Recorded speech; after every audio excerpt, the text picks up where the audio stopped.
Hari ini kita sedang merayakan perayaan Pesta Panjang. Kita merayakan dan hidup pada era demokrasi dan kebebasan pers. Didukung dengan kemajuan teknologi informasi dan komunikasi, tentunya kita sudah mendapatkan informasi secara berlimpah. Beragamnya informasi yang kita dapatkan tentunya membuat kita kerap bingung dibuatnya. Pers memiliki peranan penting dalam menyuarakan kepentingan masyarakat dan berpengaruh besar dalam pemberitaan pembangunan yang dilakukan oleh pemerintah. Namun, yang perlu kita ketahui yaitu bagaimana cara mengkonsumsi media dengan baik, terlebih di masa pra-pemilu sekarang. Kembali lagi di acara Bincang Inspiratif, bersama saya Gita Mahdalena Pakpahan yang akan mengulik pembahasan tentang cara bijak menggunakan media. Dan tentunya saya tidak sendiri, saya bersama narasumber hebat kita yaitu Bapak Lilik Darmawan, SSI MIKOM. Beliau selaku Ketua Persatuan Wartawan Indonesia Area Banyumas dan beliau juga merupakan seorang dosen di Universitas Amikom Purwokerto yang mengampu mata kuliah yang beresensi jurnalistik.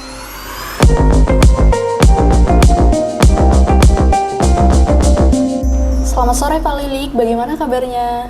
Selamat sore, kabar saya baik. Terima kasih terlebih dahulu kepada Pak Lilik karena sudah menyempatkan waktu untuk mengisi acara di acara Bincang Inspiratif sore ini. Pak Lilik, ya. Tentunya Bapak sudah berpengalaman di dunia jurnalistik dan pemberitaan ya Pak, sudah menjadi makanan sehari-hari. Minuman juga. Sekarang juga telah menjadi seorang responden media di salah satu media yang ada di Jakarta ya Pak. Bapak Lilik juga banyak meraih penghargaan, baik penghargaan lokal dan nasional. Terlebih dahulu saya mau menanyakan, bagaimana sih pengalaman Bapak terjun di dunia jurnalistik Pak? Oh iya, awalnya saya terjun di dunia jurnalistik itu amatir ya, waktu mahasiswa begitu. Mahasiswa kebetulan di kampus saya waktu itu ada yang namanya pers kampus dan saya mulai dari situ. Bahkan kalau dilihat sebetulnya latar belakang saya, fakultas saya itu biologi, nggak nyambung sama dunia kampus, dunia jurnalistik begitu. Tapi dalam perkembangannya saya autodidak untuk bisa menulis. Waktu itu kan kalau zaman saya itu masih pers kampus yang berbasis media cetak begitu, sehingga dari sanalah saya mulai untuk mempelajari bagaimana sih jurnalistik itu gitu ya. Itu awal dari perjalanan saya. Baru kemudian ketika lulus pada akhirnya saya masuk ke media gitu. Itu awalnya. Kira-kira sudah berapa lama sih Bapak terjun di dunia jurnalistik Pak? Oke, kalau secara profesional barangkali sekitar 25 tahun ya waktu itu. Jadi kalau sekarang itu tahun 2023 ya mulai 98 hampir 25 tahun ya. Itu saya mulai dari koran lokal di sini begitu, kemudian berkembang saya jadi koresponden di beberapa media waktu itu, dan sekarang juga kalau sekarang saya juga menjadi koresponden atau kontributor di sejumlah media begitu, sehingga ya proses pembelajaran sebagai jurnalis itu nggak mandek, masih terus, apalagi sekarang media itu mengalami disrupsi, sehingga mau nggak mau seorang jurnalis juga harus terus belajar beradaptasi dengan media yang terus berkembang gitu. Selama terjun di dunia jurnalistik tentunya Bapak menemui beberapa hal, baik hal yang menantang dan hal yang paling disukai. Hal menantang sendiri yang Bapak hadapi itu seperti apa sih Pak? Iya, jadi ada beberapa hal memang ya yang menantang di dunia jurnalistik itu. Jadi ketika misalnya kita diminta untuk melakukan investigasi terhadap satu kasus, itu sangat menantang gitu ya, challenging banget gitu. Jadi bagaimana kita mampu mengungkap satu kasus misalnya, atau kemudian juga kita mampu untuk bisa menjadi media yang mengungkap sesuatu yang itu disembunyikan begitu. Nah, itu pengalaman yang menantang. Mungkin saya bisa sebutkan waktu itu ada kami melakukan investigasi terhadap perjudian misalnya. Nah, kami tim yang sudah dipersiapkan untuk mengungkap itu di salah satu kota besar gitu. Nah, pada akhirnya memang setelah itu muncul ya menjadi karya jurnalistik itu yang kemudian mengubah semuanya ya. Artinya mengubah itu apa? Masyarakat jadi terbuka, oh di sini ada perjudian gitu ya, di sini ada ini dan sebagainya gitu. Nah, itu salah satu yang menantang begitu ya. Kemudian kalau pengalaman yang suka gitu ya, yang seneng, ya semua pengalaman harus seneng gitu, meskipun kita kita itu juga mungkin tertekan karena kantor kan juga biasanya meminta untuk deadline dan sebagainya gitu. Nah, kita harus siap dengan hal seperti itu gitu ya.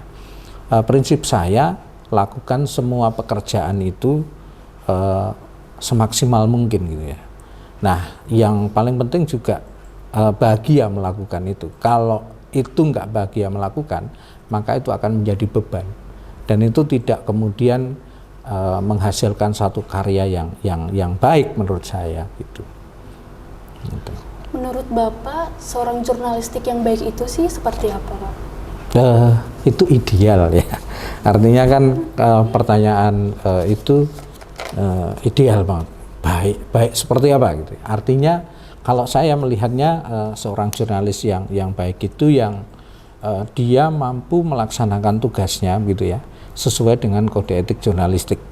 Bukan seorang jurnalis yang kemudian mencari-cari kesalahan, atau dia seorang jurnalis yang ingin sensasional gitu, tapi dia memang bekerja untuk masyarakat, untuk kepentingan umum, dan dia harus dibatasi juga kode etik jurnalistik. Nah, di sini pentingnya perkembangan sekarang itu kalau kita lihat di media sosial misalnya, banyak sekali yang kemudian misalnya ada istilah trial by the press, atau kita menjudge orang bahwa itu sudah jahat dan sebagainya. Tapi kalau di dunia jurnalistik kita harus taat terhadap kode etik itu, sehingga kita bekerja sesuai dengan rule yang ada.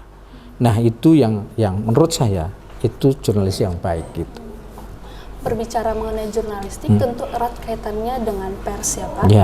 Kini di era kedaulatan digital tak terasa sebenarnya kita sudah berkelimpahan informasi. Betul. Apalagi di masa menjelang pemilu 2024 sekarang ini, berbagai wacana hadir di masyarakat umum ya Pak.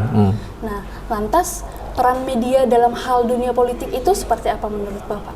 Nah, gini, memang kita itu sekarang itu jadi kayak mengalami tsunami informasi.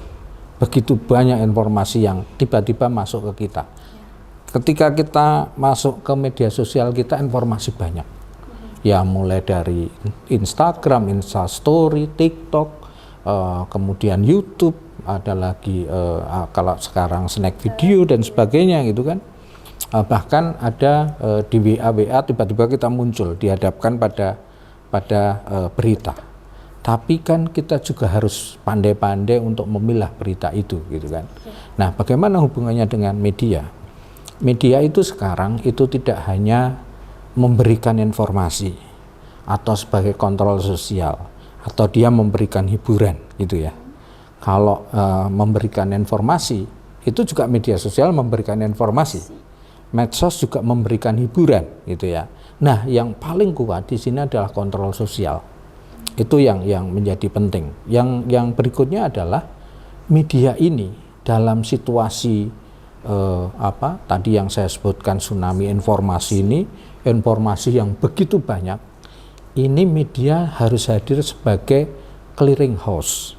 Nah, clearing house ini apa? Ini adalah rumah penjernih. Bagaimana media mainstream mau menjernihkan ada persoalan misalnya, atau berita hoax misalnya, nah mereka akan hadir di situ. Karena apa? Karena media mainstream ini sebagai bagian dari tanggung jawab mereka sebagai kontrol sosial, juga bagaimana mereka mampu melakukan verifikasi terhadap informasi yang muncul begitu. Kan kita kadang-kadang bingung nih, informasi kok banyak sekali, mana yang benar? Ya gitu ya.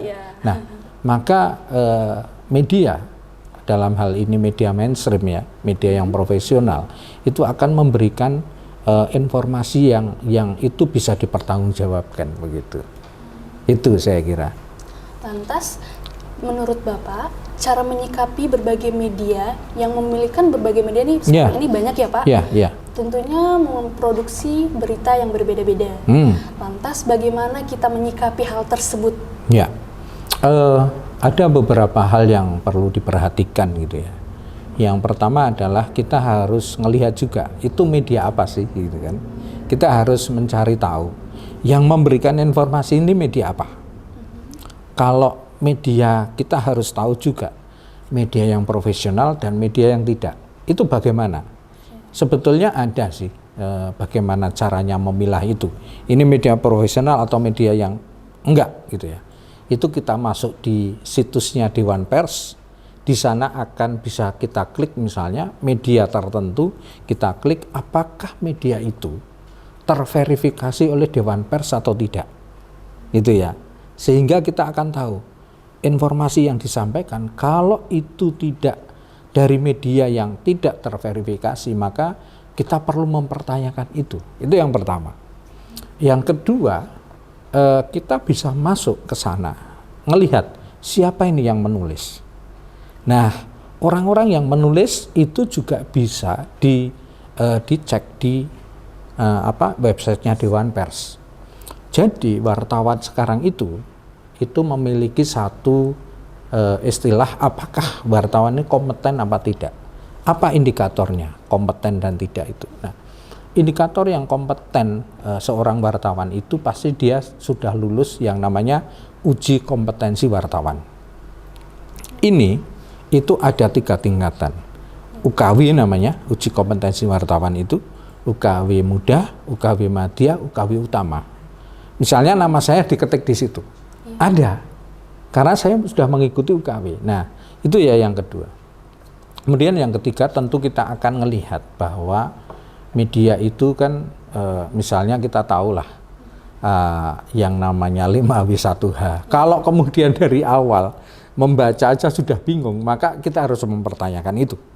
Gitu ya. Saya kira ada beberapa hal itu yang bisa menjadi indikator apakah media ini itu profesional atau tidak gitu. Kira-kira berita yang disebarluaskan itu bisa nggak kita sepenuhnya percaya? Terlebih kan sekarang udah ada istilah konstruksi berita. Itu menurut Bapak bagaimana Pak? Iya, jadi gini, yang namanya berita itu memang mengkonstruksi fakta, ya. Jadi berita itu tidak objektif. Berita itu direkonstruksi oleh jurnalis yang kemudian dia membuat tulisan secara subjektif. Tetapi begini, kita harus tahu bahwa meskipun itu subjektif, kita merekonstruksi fakta, tapi kan ada beberapa hal yang menurut saya itu menjadi menjadi rambu-rambu. Menjadi rambu-rambu bagi seorang wartawan begitu, bagi seorang jurnalis, bahwa dia itu akan menuliskan berita yang sesuai dengan kenyataan, ya kan? Nah, kita bisa lihat nih, misalnya begini, ada satu peristiwa tidak mungkin, misalnya dalam bencana begitu ya, ada korban 10, tidak mungkin media mainstream akan menuliskan 8 atau bahkan menambah 15 begitu ya, atau mungkin juga media yang lain saya kira juga akan menuliskan hal yang sama. Itu yang dinamakan sesungguhnya sebagai fakta adalah suci buat media begitu. Nah, kalau tadi ditanyakan bagaimana dengan media-media yang banyak ini gitu kan ya. Jadi ya saya kira kita harus juga literate. Pembaca harus memiliki literasi yang cukup untuk bisa melakukan pemilihan terhadap media-media itu. Ini juga penting, jangan sampai kemudian juga kita dibawa oleh ideologi media gitu ya, dalam tanda kutip ya. Kita sebagai pembaca juga harus literate gitu ya, harus memiliki literasi yang tinggi ketika kita membaca sesuatu gitu. sekarang kan ada fenomena nih Pak, pemilik media terjun dalam dunia politik. Nah, menurut Bapak bagaimana sih media massa? Menurut Bapak media massa itu terkontaminasi dalam politik gak? Apa gimana Pak? Ya, tidak bisa dipungkiri bahwa ada beberapa media yang dimiliki oleh tokoh politik ya. Jadi bagaimana kita mensikapi itu? Oke, mungkin itu tidak bebas nilai karena seorang pemilik media tentu dia punya kepentingan, gitu kan? Nah, tapi juga mereka saya kira sejauh ini masih tetap pada koridor ya, pada koridor sesuai dengan kode etik jurnalistik, kemudian tetap ada verifikasi dan sebagainya. Coba cek media-media yang dimiliki oleh itu dia memang tokoh politik. Saya kira di berita-beritanya juga nggak gitu-gitu banget gitu ya, masih tetap objektif. Saya pernah diskusi sama seseorang begitu ya, seorang petinggi media. Dia bilang begini, loh media Anda kan sudah terkooptasi oleh pemilik media gitu ya, karena dia berpolitik. Dia bilang begini, di Amerika Serikat itu ada dua media yang besar, yang satu Washington Post, yang satu The New York Times, dan mereka itu memiliki afiliasi. The New York Times sejak dulu itu afiliasinya kepada Partai Demokrat. Washington Post itu afiliasinya Partai Republik. Apakah mereka ini juga mendukung itu? Dia bilang begini, kami itu kenapa bukan mendukung partai, tapi kami mendukung nilai-nilai yang diperjuangkan oleh partai itu. Gitu ya. Jadi memang ini satu keunikan gitu ya. Media pemiliknya juga ini, orang luar barangkali akan menganggap bahwa itu terkooptasi, nggak apa-apa. Ini juga terkooptasi, nggak apa-apa. Nah, sekali lagi salah satu peran kita begitu ya, mungkin pembaca begitu, itu juga harus melek literasi itu. Bahwa ketika kita melihat ini, tayangan ini atau membaca ini, oh ya wajar karena itu pemiliknya adalah seorang tokoh politik, begitu juga yang di sini gitu. Tapi kita sebagai orang yang di tengah barangkali kita bisa memilah ya, dan kita bisa melakukan kajian terhadap berita itu. Bahkan teman-teman di mahasiswa itu malah bisa menjadi salah satu peneliti misalnya di framing media gitu ya. Framing beritanya seperti apa. Jadi dari sana kan bisa kelihatan kajiannya gitu. Gitu. Lantas, menurut Bapak nih, bagaimana sih cara kita untuk menanggapi berita hoaks atau informasi tentang fanatisme politik dari beberapa orang? Ya, kita tahu ya, sejak 2014 mungkin 2019 ada apa tuh? Ada yang namanya kampret, ada yang namanya apa lagi? Yang satu itu cebong begitu. Nah, itu ya sesuatu hal yang memang kadang-kadang diciptakan oleh mereka yang saling berhadapan ini, kubu yang saling berhadapan. Nah, bagaimana sih peran media di sini gitu ya, memerangi hoax dan sebagainya, dan bagaimana kita tahu bahwa itu hoax ya, bahwa itu berita yang tidak benar gitu. Nah, sekali lagi yang pertama adalah kita harus tahu sumbernya dari mana. Kita harus memilah bahwa seandainya itu sumbernya tidak jelas, ya sudah, itu barangkali bisa kita katakan hoax. Kita harus tahu juga sumber utamanya, misalnya, ini media yang berkompeten atau media yang terverifikasi. Kita bisa mempercaya itu. Meskipun ya, tadi kan dibilang bahwa ada media yang dimiliki oleh partai politik begitu. Itu aja kan kita pertanyakan tuh. Apalagi berita-berita yang itu bersumber dari media yang tidak jelas tadi. Kemudian berikutnya adalah sekali lagi, selain kita memiliki harus bisa memverifikasi bahwa produk itu adalah dari media yang terverifikasi begitu ya, yang profesional, kita juga harus meningkatkan terus literasi kita. Jadi apakah kita percaya sama berita ini? Bagaimana dengan yang lain? Jadi ada referensi yang berbeda yang kemudian bisa menjadi pegangan buat kita gitu. Ya kalau yang namanya kita ngelihat berita bola, ya semuanya akan sama. Misalnya MU kalah gitu ya semuanya akan sama gitu. Tetapi kalau itu sudah masuk ke persepsi politik, maka kita harus memiliki beberapa referensi media yang bisa kita baca. Gitu. Selanjutnya, bagaimana cara bijak Bapak atau bagi masyarakat untuk menentukan pilihan calon pemimpin politik, terutama pada generasi muda yang terkadang arus informasi politik tak sampai kepada mereka? Apakah harus search profil dulu?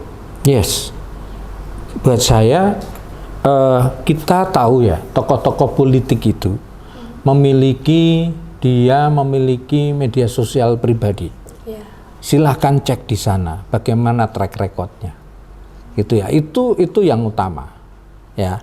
Artinya apa? Sekarang terbuka kok, siapa misalnya Ganjar Pranowo terbuka, Prabowo terbuka, Puan Maharani terbuka, Anies Baswedan terbuka, gitu kan. Lihatlah track recordnya ya. Artinya apa? Kita kan tidak bisa membayangkan ke depannya seperti apa. Yang bisa kita kaji adalah track recordnya masa lalu. Orang ini masa lalunya kayak apa sih? Ketika menjadi seorang pemimpin, apakah mereka hanya pinter ngomong doang tanpa eksekusi misalnya? Atau memang mereka itu terkenal gara-gara genetik begitu? Karena ibunya atau karena kakeknya begitu. Tapi apa juga karena memang ini dari bawah loh gitu kan? Dan kita juga bisa lihat indikator-indikator yang bisa dia lakukan gitu ya, yang dia bisa laksanakan selama ini. Itu saya kira yang penting. Baru nanti kemudian kan media-media mainstream itu akan melakukan kajian. Banyak kok media mainstream yang kemudian melakukan pengkritisan terhadap tokoh A, B, C dan sebagainya gitu kan. Nah, media A mengkritisi seperti ini, media B barangkali karena ini calonnya agak diangkat begitu, itu wajar gitu. Itu wajar, dan saya kira kembali lagi bahwa kita sebagai generasi muda harus literate. Artinya harus memiliki literasi yang cukup untuk bisa menentukan pilihan itu. Jangan sampai kita juga tiba-tiba milih ini aja lah tanpa harus melakukan kajian. Gitu. Lantas, apakah betul adanya bahwa setiap dari kitalah yang mengontrol informasi dan pemilik hak dalam membatasi informasi yang kita inginkan? Ya, kita memang menjadi memiliki kewenangan penuh.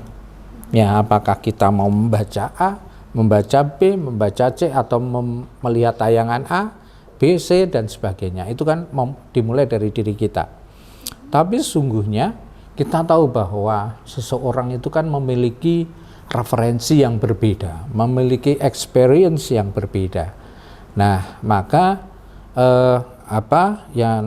kalau mereka ini misalnya teman-teman yang mahasiswa, teman-teman yang memang dia memiliki basis yang cukup secara keilmuan begitu, mereka akan lebih literate dibanding dengan warga biasa begitu ya. Nah, disinilah pentingnya bagaimana seorang orang-orang yang literate ini juga bisa juga mengedukasi mereka juga gitu loh. Jadi tidak hanya melulu kita aku udah literate kok, aku udah ini, tapi juga tidak bisa mengedukasi misalnya orang tuanya atau orang desanya yang ini gitu kan, gitu. Terima kasih atas penjelasannya Pak Lilik, dan tentunya terima kasih telah bersedia untuk menjadi narasumber pada sore hari ini. Ketika kita mengerjakan sesuatu, kerjakanlah dengan semaksimal mungkin. Terutama kita sebagai generasi muda saat ini, kitalah yang harus mengontrol konsumsi media dengan memperbanyak literasi dan tidak berhenti dalam diri kita sendiri saja tentunya, tetapi bergerak untuk mengedukasi lingkungan sekitar. Baik Pak Lilik, terima kasih atas penjelasan dan waktu yang telah diberikan untuk menjadi narasumber pada sore hari ini. Tak terasa kita sudah di penghujung acara. Semoga perbincangan pada sore hari ini dapat bermanfaat bagi kita semua. Saya Gita Mahdalena Pakpahan selaku presenter, mewakili para kru yang bertugas, memohon maaf apabila ada kesalahan kata ataupun kalimat yang kurang berkenan. Semoga bertemu lagi di lain kesempatan.